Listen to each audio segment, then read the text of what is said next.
이사야 41장 1절부터 19절을 가지고 두려워하지 말아라는 제목으로 말씀드립니다.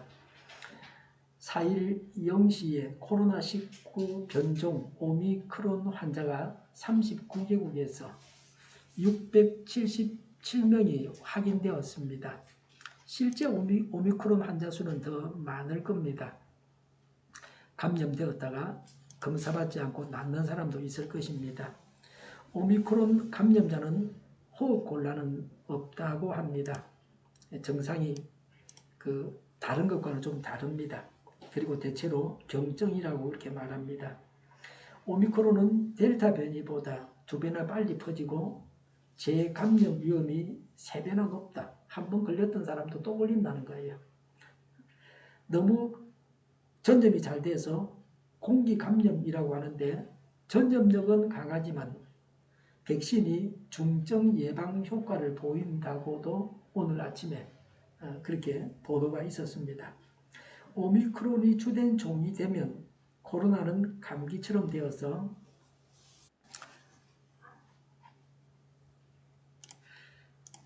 코로나로부터 해방될 것이라고 말하기도 합니다. 오미크론이 오히려 전 세계인을 코로나로부터 해방시킬 것이라고 말하기도 합니다. 그래서 크리스마스 선물이다 뭐 그렇게 말하기도 하는데요. 그럴 가능성도 있습니다. 1910년대에 스페인 독감이 3년간 지속되다가 전파력은 강해졌지만 치명률은 약해지면서 자연스럽게 수그러들었던 사례도 있었습니다. 약한 감기처럼 되어서 사라졌습니다. 물론 이와는 다른 경우도 있습니다. 꼭 이렇게 된다고 말할 수는 없습니다. 남아공의 경우는 지금 오미크론 확진자가 제일 많이 나온 나라가 남아공인데 처음 발생된 아마 유럽이었던 것 같기도 해요. 남아공의 경우는 환자가 폭증하고 중증 환자도 늘어나고 있습니다. 오미크론이 발생한 이후로 환자가 폭증했습니다. 그래서 오미크론이 이제는 확진자의 주된 종이 되었습니다. 전체 코로나 환자 중에서 최근에 새로 감염된 사람들의 74%가 오미크론 환자다. 또 어떤 기사에 보면 90%라고 말하기도 합니다. 우리나라도 환자가 폭증하고 있습니다. 백신을 맞았지만 3차 접종을 하지 않은 분들은 감염될 수 있습니다. 2차를 맞고 4개월이 지났으면 추가 접종을 할 수 있습니다. 3차 접종할 수 있습니다. 얼마 전에 정은경 그분이 나와서 추가 접종이라 그러지 않고 이제 3차 접종이다. 네이버에 들어가면 자녀 백신이 나와요. 그거 맞으면 돼요. 당일 그날 바로 신청해서 바로 맞을 수 있어요. 젊은 사람 도움이 좀 필요하고 스마트폰이 있어야 돼요. 개인적으로 저한테 아직도 이야기하시죠. 그러니까 2차 맞고 4개월이 지났으면 맞는 게 좋다. 처음 생긴 변종이라 이 오미크론에 대해서는 거의 모릅니다. 지금까지 맞은 백신이 효력이 있는지, 백신 효력이 얼마나 있는지, 전염력이 얼마나 강한지 모릅니다. KF94 마스크를 쓰면 감염이 되는지 안 되는지 그것도 모릅니다. 공기 감염의 경우는 마스크로 감염을 막을 수 있는지 모르겠습니다. 저는 오늘 아침에 오미크론이 무서워서 덴탈 마스크를 벗어놓고 KF94 마스크로 바꾸었습니다. 치명률이 어떠할지, 오미크론의 치명률이 어떠할지 모릅니다. 추가 백신 접종을 언제 해야 하는지도 사실은 정확하게 몰랐습니다. 돌파 감염이 일어나니까 이제야 추가 접종을 서두르고 있습니다. 저는 백신 맞을 때 늘 차녀 백신으로 맞아서 제 나이보다 빨리 맞았어요. 차녀 백신은 내버려두면 버려야 되거든요. 그래서 가서 맞으면 돼요. 제가 오죽했으면 청와대 국민청원에 다 올리겠습니까? 추가 백신 맞게 해달라고 말이죠. 저 같으면 교차 접종을 했다. 처음에 아스트라, 두 번째 화이자 맞았다. 그런 경우에는 효과가 3달밖에 안 간다는 거예요. 2차 맞고 나서. 그럼 2달 만에 맞아야 돼, 사실은요. 그래, 맞고 나서 또 2주간 있어야 효과가 나타날 거 아니에요. 근데 나라에서는 4주가, 4달이 넘어야 된다는 거예요. 제가 그때 말했을 때가 4달이었어요. 넉 달이 됐으니까 그래서 제가 맞은 거예요. 요새 감염이 많이 나오는 게 바로 그것 때문이에요. 언제 다시 맞아야 되는지 몰라가지고 그냥 뭐 백신 맞았다 그래가지고 다 된 걸로 생각하는데 그게 아닙니다. 앞으로 얼마나 더 백신을 접종해야 할지 모릅니다. 오미크론 감염을 막기 위해서 새로운 백신을 맞아야 할 수도 있습니다. 오미크론이 주된 종이 된다. 아마 올 연말까지는 아마 그렇게 될 거예요. 지금 뭐 전 세계에 다 퍼졌으니까요. 그래 되면 오미크론 백신을 맞아야 된다. 이제 방역당국은 추가 접종을 3차 접종이라고 했습니다. 4차, 5차가 있을 수 있습니다. 또 매년 맞아야 된다. 정확하게 말하면 뭐 5개월마다든지 4개월마다든지 이렇게 맞아야 됩니다. 백신 효력이 얼마나 지속됩니까? 화이자 모더나는 5개월, 얀센은 2개월, 아스트라는 3개월입니다. 그럼 효력이 없어지기 전에 14일 전에 다시 백신을 맞아야 됩니다. 아직은 델타 변이가 주종입니다. 그렇기 때문에 더욱 백신을 맞아야 됩니다. 현재의 백신이 오미크론 감염을 못 막을 수도 있지만 중증화는 막아준다고 오늘 아침 보도가 나왔습니다. 한두 주 후면은 오미크론에 대한 더 확실한 정보를 얻게 될 것입니다. 오미크론이 성탄절 선물이 되게 추가 접종을 서두르고 방역 수칙을 지켜서 환자 폭증을 막아야 됩니다. 지금도 병실이 없어서 수도권에 특히 제대로 치료를 받지 못해서 사망하는 사람들도 있습니다. 환자를 아예 감염자들을 집에서 치료하라 그러죠. 그러다 혼자 연락 오면 어쩔 겁니까? 뭐 그런 어려움도 있습니다. 오미크론이 치명률이 낮다고 해도 독감 수준은 되는 겁니다. 본래는 폐렴인데 말이죠. 독감은 노약자에게는 제대로 치료하지 않으면 사망하게 하는 병입니다. 폐렴은 더 심한 겁니다. 오미크론이 고령자나 기저질환이 있는 분들에게는 위협적일 수 있습니다. 흡연자들 이런 사람들에게 위협적입니다. 청소년들은 백신을 맞고 사망했다는 기사를 보게 됩니다. 베트남에서는 그래서 중지를 시켰다. 더 이상 이제 청소년들은 화이자 못 맞게 했다. 독감 백신과 같은 전통적인 백신 제조 방법으로 만들어서 안정성이 입증된 노바백스 백신이 빨리 나와야 됩니다. 노바백스 백신의 예방률이 96.4%가 된다 그러니까 지금까지 나온 백신 중에서 뭐 어떤 것보다도 예방률은 굉장히 높습니다. 우리나라 SK바이오사이언스에서 생산해서 곧 출시가 될 겁니다. 아직 허가를 못 받은 것 같은데요. 필리핀에서는 노바백스를 접종하고 있습니다. 내년 1월 중에 노바백스 오미크론 백신이 나온다고 그럽니다. 그건 더 빨리 만들고 있다고 그러는데요. 청소년이나 유아에게도 접종할 수 있을 것입니다. 독감 백신은 뭐 생후 6개월에도 맞고 그러거든요. 그런 식으로 만들었기 때문에 이 백신도 생후 6개월도 맞아도 될 거예요. 제 생각에는요. 백신 부작용으로 사망하는 자들이 많이 줄어들 것이고 부작용을 우려하는 사람은 노바백스를 맞으면 됩니다. 오늘 성경 말씀으로 돌아와서 1절에 섬들아라고 했습니다. 본래는 지중해 연안 국가들을 말합니다. 모든 세상 나라들을 가리킵니다. 1절에 나의 앞에서 잠잠하여라. 백성들아 송사를 가져오느라 가까이 와서 말하여 보아라. 와서 함께 판가름하여 보자라고 했습니다.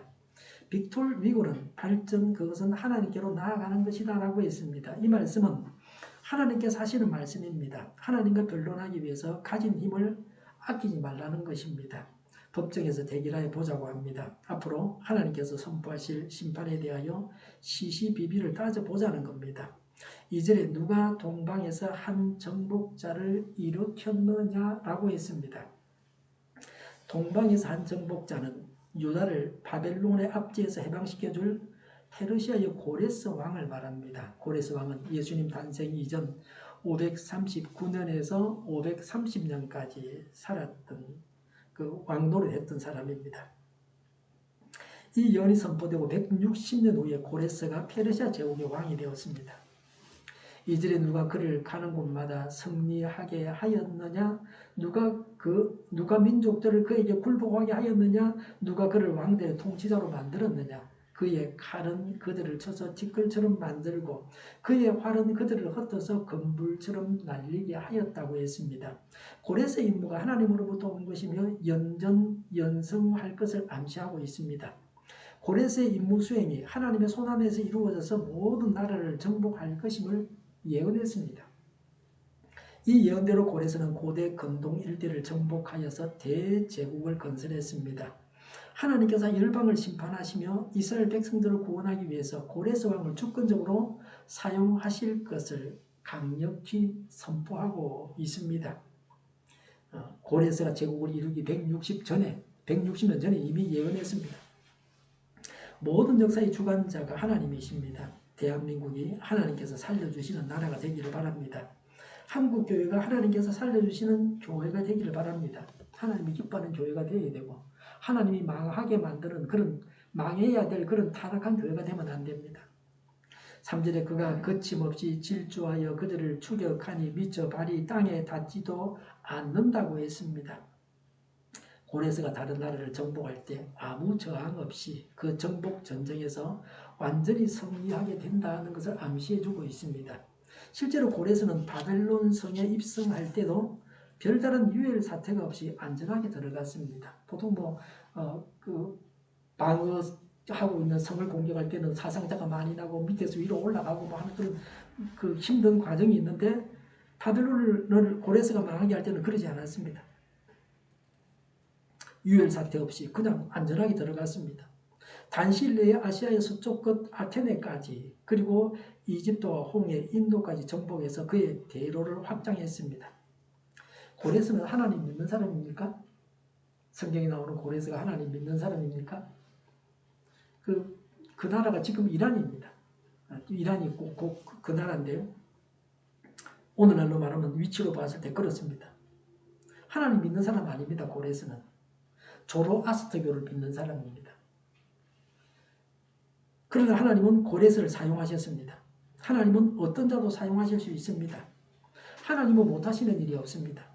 거대한 제국을 이루게 하신 하나님께서 그 제국의 왕을 사용하지 못하시겠습니까? 그러나 하나님을 믿지 않으면 구원은 받지 못하는 겁니다. 대제국의 왕이 되어서 하나님의 백성을 해방시키고 좋은 일을 많이 하고 말이지 하나님의 도구가 되었다.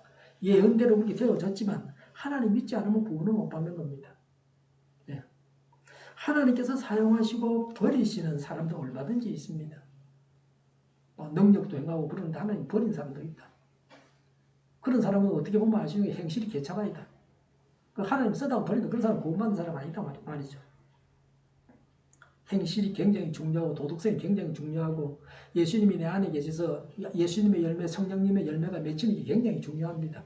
악한 열매를 맺고 있으면 아무리 하나님이 써줘도 그 사람은 구원받는 사람 아닙니다. 예수 믿는다 그래도 소용없습니다. 엉터리도 많습니다. 목사가 오늘 간첩도 얼마 전에 있었잖아요. 구원받는 것은 무엇보다 중요합니다. 하나님의 일을 하는 것보다 더 중요한 것은 구원받는 것입니다. 하나님의 일꾼보다 구원받는 자가 더 복된 사람입니다. 4절에 누가 이런 일을 일어나게 하였느냐? 태초부터 나 주가 거기에 있었고 끝날에도 내가 거기에 있을 것이다 라고 했습니다. 여호와 하나님께서 그 일을 계획하고 이루셨음을 단어적으로 표현하여서 강조했습니다. 하나님은 영원의 역사의 주인이십니다. 하나님은 영원하십니다. 역사의 마지막 방향까지도 하나님의 주권 안에 있는 것을 확신해야 합니다. 따라서 그분의 뜻에 철저히 순종하는 연습을 날마다 해야 합니다. 5절의 섬들이 주님께서 하신 일을 보고 두려워한다 그랬습니다. 페르시아의 고레스가 강력히 일어남을 보고 주변 나라들이 두려워할 것을 예언한 것입니다. 이들 나라들은 이집트, 바빌론, 리디아, 인도양 주변과 카스피해 주변, 흑해 주변, 페르시아만 주변 나라들입니다. 5절에 저 멀리 땅끝에 있는 나라들이 무서워서 떤다. 사람들이 함께 모여서 나온다고 했습니다. 여러 나라 왕들이 그들에게 닥친 위험을 대비하기 위해 공동 대책 회의를 갖습니다. 고레스의 세력을 막기 위해서 리디아의 크루에수스, 바벨론의 나보니두스, 이집트의 아마시스 등은 함께 모여서 동맹을 맺고 대책을 강구했습니다. 6절에 그들은 서로 손발이 맞아서 서로 힘을 내라고 격려한다고 했습니다. 신흥 강대국 페르시아 왕 고레스를 두려워하여서 동맹을 맺은 여러 나라들이 서로 돕고 용기를 불어넣기 위해서 안간 힘을 쓰게 된다고 했습니다. 사람이 노력하지만 노력한다고 다 됩니까? 7절에 대장장이는 도금장이를 격려하고 마치도 고르게 하는 자는 모루를 치는 자를 격려하여 이르기를 잘했다 잘했다 하며 그랬습니다. 대장장이와 금세공업자가 서로 격려하면서 일을 한다는 겁니다. 7절에 못을 박아서 우상이 기우뚱거리지 않게 한다고 했습니다. 못을 단단히 박는 이유는 블레셋의 다곤 신상이 문지방에 자빠진 것과 같은 추한 모습을 보여주지 않기 위한 것으로 추정됩니다. 우상은 못질을 해서 세워놓는 것입니다. 못질에 의지해서 서 있습니다. 열방의 고레스의 세력에 대항하기 위해서 열방이 여러 나라들이 고레스의 세력에 대항하기 위해서 우상 숭배에 열을 올리게 된다는 겁니다. 고레스의 세력이 너무나도 엄청나서 두려워서 그 두려움을 없애려고 그 여러 나라들이 자기들의 우상을 만들었습니다. 이 예언대로 바벨론은 페르시아의 공격에 직면하여서 우상의 정각을 수축하는 데 여념이 없었습니다. 우상 숭배의 흑됨을 다시 한번 강조합니다. 하나님의 섭리에 대한 확신을 주기 위함입니다. 우상을 만들고 애를 쓰지만 다 정복당했습니다. 선민에 대해서 말합니다. 7절까지 내용은 여러 나라들이 우상을 중심으로 강하게 연합한다고 했습니다. 그런 상황에서 하신 말씀입니다. 어려운 상황일지라도 사탄의 세력이 연합전선을 펼지라도 하나님의 백성은 망하지 않고 하나님의 계획에는 차질이 없다. 고레스가 다 정복하는 겁니다. 8절에 나의 종 너 이스라엘아 라고 했습니다. 하나님이 주인이십니다. 우리는 종입니다. 종은 주인의 뜻을 살피면서 주인의 뜻대로 행하기만 하면 됩니다. 시키는 대로만 하면 됩니다. 잘난 체 할 것도 없고 하나님 보고 이래라 저래라고 지 맘대로 할 것도 없고 하나님 말씀대로 순종하면 됩니다. 종살이는 쉽습니다. 종살이하면서 사장처럼 밤잠을 설치고 고심하는 자는 신앙생활을 잘 못하는 사람입니다. 우리는 하나님을 주인으로 알고 따르기만 하면 됩니다. 이스라엘은 하나님과 겨루어 이긴 자라는 뜻입니다. 하나님은 하나님을 주인으로 따르고 자신을 종으로 하는 자가 승리자입니다. 여기서 종은 신분상 비천하다는 뜻은 아닙니다. 특별히 하나님의 구원사에게 부름을 받은 존재로서 구별된 신분을 말합니다. 성도는 신분에 합당한 삶을 살아야 됩니다. 8절에 내가 선택한 야곱아라고 했습니다. 하나님께서 자기 백성을 선택하셨습니다. 우리는 선택받은 자들입니다. 하나님께서 친히 구별하신 매우 가치 있는 존재입니다. 하나님께서 가장 아끼시는 소유입니다. 그래서 우리는 가치가 있습니다. 자신을 존중해야 합니다.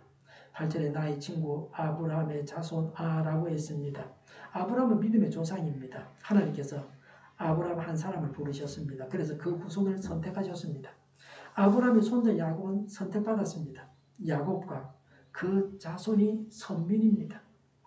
야곱의 형 에서는 선택에서 제외되었습니다. 이삭의 한 아들 야곱은 선택받고 또 한 아들 에서는 선택받지 못했습니다. 하나님은 아브라함을 친구라고 하셨습니다. 그래서 하실 일을 미리 말씀하셨습니다. 하나님의 겸손을 보게 됩니다. 그 친구의 자손이라고 하셨습니다. 하나님은 옛날 일도 잊지 아니하십니다. 아브라함의 자손이란 하나님의 언약을 상속받은 자라는 뜻입니다. 그래서 이스라엘은 다른 민족과는 다릅니다. 다른 민족은 고레스를 두고 두려워 떱니다. 그러나 이스라엘은 하나님과 특별한 관계에 있기 때문에 고레스를 통해서 하나님의 보호하심을 입고 평안을 누릴 것이라고 말하고 있는 겁니다. 오히려 구원받게 되는 겁니다. 우리나라가 미군에 의해서 해방이 된 것처럼 이스라엘도 고레스에 의해서 자기 땅으로 돌아오고 해방되는 겁니다. 9절에 내가 땅끝에서부터 너를 데리고 왔으며 세상의 가장 먼 곳으로부터 너를 불러냈다고 했습니다. 갈대아 우르에서 가나안 땅까지 불러내셨습니다. 세상에서 우리를 불러내셔서 교회에 속하게 하셨습니다. 하나님께서 우리를 선택하셨습니다. 우리가 하나님을 선택한 것이 아닙니다. 구원은 우리의 사상이나 선행에서 온 것이 아닙니다. 오직 구원은 하나님으로부터 오는 겁니다. 교회에 속한 자는 더 이상 세상에 속해서는 안 됩니다. 선민의 장래, 교회의 장래에 대해서 말씀합니다. 대적이 망하리라. 대적이 망한다고 말합니다. 11절에 너에게 화를 낸 모든 자들이 수치를 당하며 당황할 것이다. 너와 다투는 자들이 아무것도 아닌 자들처럼 되어서 멸망할 것이다. 12절에 내가 아무리 찾아보아도 너에게 대적하는 자들은 만나지 못할 것이며 너와 싸우는 자들이 아무것도 아닌 것 같이 허무한 것 같이 될 것이다 라고 했습니다. 선민의 대적이 당할 수치를 사중적으로 묘사하여서 매우 강조하고 있습니다. 유다를 괴롭혔던 주변 이방 민족들이 고레스의 출현으로 멸망한다는 것입니다.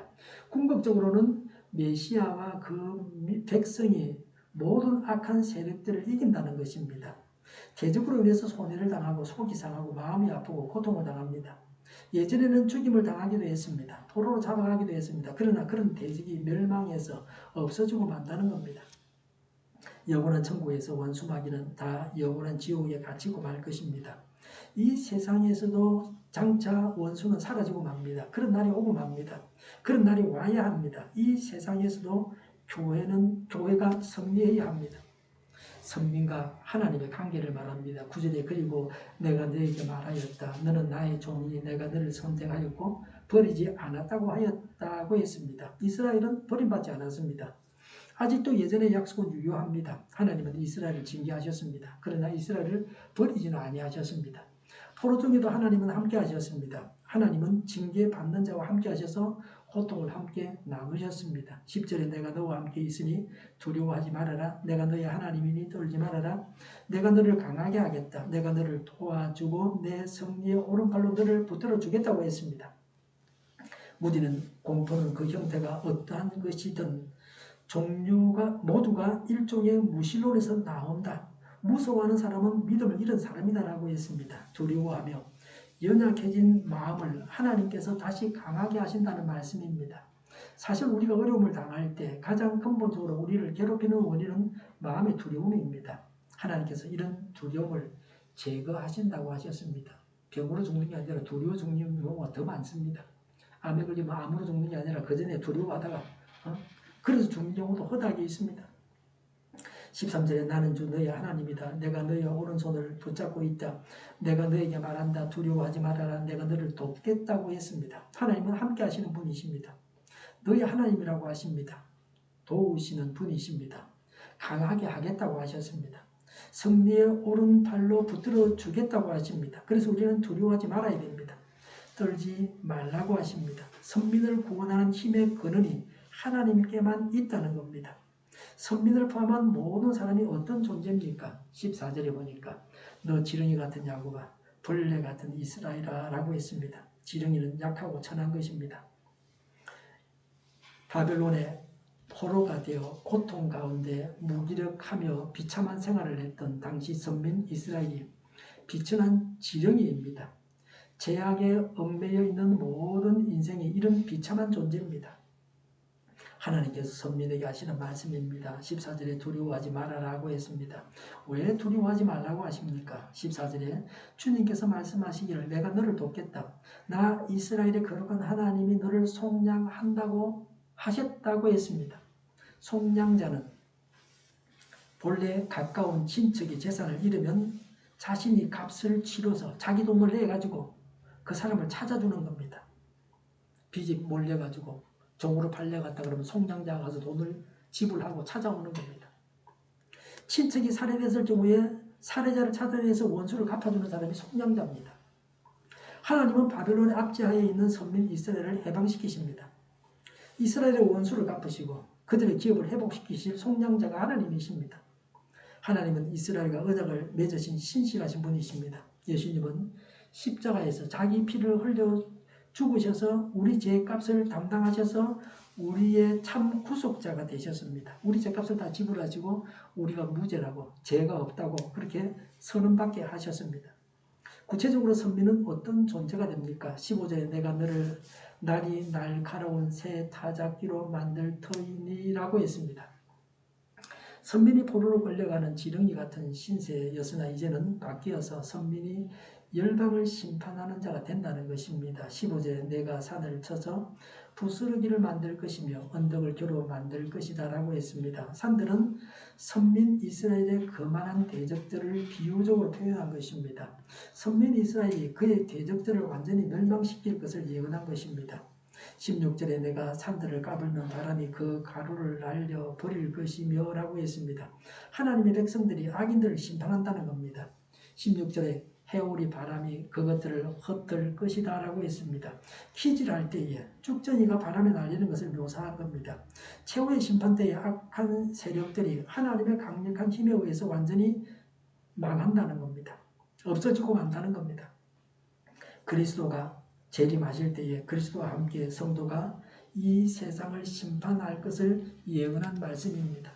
16절에 그러나 너만은 나 주와 더불어 기뻐할 것이며 나 이스라엘 거룩한 하나님을 찬양할 것이다 라고 했습니다. 하나님의 백성은 하나님과 함께 기뻐합니다. 또 하나님의 백성은 하나님을 찬양합니다. 17절에 가련하고 빈궁한 사람들이라고 했습니다. 가련하고 빈궁한 사람은 바벨론 포로에서 고통받는 선민 이스라엘을 말합니다. 궁극적으로는 오늘날 하나님의 은총을 필요로 하는 성도들, 곧 심령이 가난한 자들을 가리킵니다. 17절에 물을 찾지 못하여 갈증으로 그들의 혀가 탈 때에 나주가 그들의 기도에 응답하였고 나 이스라엘의 하나님이 그들을 버리지 않겠다고 했습니다. 이스라엘이 심한 고통 중에서 구원이 절실할 때 하나님께서 그들의 강물을 저버리지 않으시고 반드시 구원하겠다고 약속하셨습니다. 그들이 하나님 외에 다른 어떤 것도 바랄 수 없는 상황에서 구원의 손길을 하나님께서 펼치시겠다는 겁니다. 그래서 하나님은 그들의 하나님이신 것을 알게 됩니다. 하나님은 성도가 간구하면 반드시 응답하시는 신실하신 분이십니다. 구원은 오직 하나님을 의뢰할 때 주어집니다. 18절에 내가 메마른 산에서 강물이 터져 나오게 하며 골짜기 가운데서 샘물이 솟아나게 하겠다. 내가 강야를 못으로 바꿀 것이며 마른 땅을 샘 거눈으로 만들겠다고 했습니다. 물이 없는 곳에 물을 풍부하게 하시겠다는 약속의 말씀입니다. 물이 있어야 생명이 살 수 있습니다. 행주 같은 거 축축하게 해놓으면요. 그게 미생물이 자라게 돼요. 썩은 데가 난 나중에는 곰팡이 냄새가 나고요. 말려야 그 미생물이 자라지 않고 깨끗하게 되는 거예요. 키우고 식물을 키우고 이렇게 살리려고 그럴 때는 물을 부어줘야 되지. 물을 안 주면 죽죠. 물이 없다는 것은 소망이 없는 상태입니다. 물이 풍성하다는 것은 넘치는 구원과 풍성한 은혜를 상징합니다. 바벨론 포로가 되어서 아무런 소망도 없이 고통 가운데 있는 선민 이스라엘 백성들에게 넘치는 은총을 베푸셔서 그들을 회복하실 것이라고 하신 말씀입니다. 궁극적으로는 메마른 사막 같은 전혀 소망이 없는 이 세상에 생수의 근원이신 그리스도를 보내셔서 인류가 생명의 물을 풍성히 공급받게 하실 것을 비유적으로 예언한 것입니다. 19절에 내가 강야에는 백향목과 아카시아와 하승류와 덜 올리브 나무를 심고 사막에는 잣나무와 소나무와 해양목을 함께 심겠다고 했습니다. 하나님의 기적적인 도우심으로 거의 죽은 것과 같이 한패해진 이스라엘이 정치, 경제, 종교 등의 모든 부분에서 새롭게 될 것을 예언한 것입니다. 선민 이스라엘이 회복될 상태를 묘사했습니다. 궁극적으로는 메시아 왕국에서 새하늘과 새 땅의 아름다운 모습을 노래한 것입니다. 우상을 만들어서 하나님께서 하실 일을 막을 수는 없습니다. 그런 어리석은 일을 해서는 안 됩니다. 하나님은 역사의 주인이십니다. 하나님께 엎드리는 자는 살게 됩니다. 왕국과 왕을 세우시는 분이 하나님이십니다. 모든 근세의 근원이 하나님이십니다. 모든 통치자들을 세우셔서 폐하시는 분이 하나님이십니다. 세우는 분, 폐하는 분이 다 하나님이십니다. 하나님을 배워서 알아가고 하나님만을 섬겨야 합니다. 재적은 망하고 맙니다. 하나님은 우리를 선택하셔서 하나님의 자녀로 삼으신 분이십니다. 하나님은 함께 하셔서 강하게 하시고 도우셔서 승리하게 하십니다. 우리는 떨지 말고 두려워하지 말아야 됩니다. 우리를 구원하신 하나님을 찬양합시다. 죄짐에 얽매여서 고통당하는 우리를 하나님께서 구원하셨습니다. 하나님의 전능하신 능력으로 우리를 구원하셨습니다. 궁극적으로 우리는 영원한 천국에 들어갈 성도들입니다. 하나님께서 구원하셨음을 확신하면서 기뻐하며 하나님께 헌신하는 삶을 살아야 합니다. 지금도 우리에게 고통이 있습니까? 그것을 해결해 주십사고 간구합시다. 하나님은 우리의 구원자이시므로 우리가 당하는 고통을 해결해 주십니다. 구원해 주신 하나님을 찬양합시다. 우상을 버리고 주권자 하나님만을 섬기고 언제나 하나님을 믿고 담대하게 살아가야 합니다. 구원자 하나님을 찬양하고 구원하여 주십사고 간구해야 합니다. 기도하겠습니다. 우상을 버리고 주권자 하나님만을 섬기겠습니다. 언제나 하나님을 믿고 담대하게 하여 주시옵소서. 구원자 하나님을 찬양합니다. 구원하여 주시옵소서.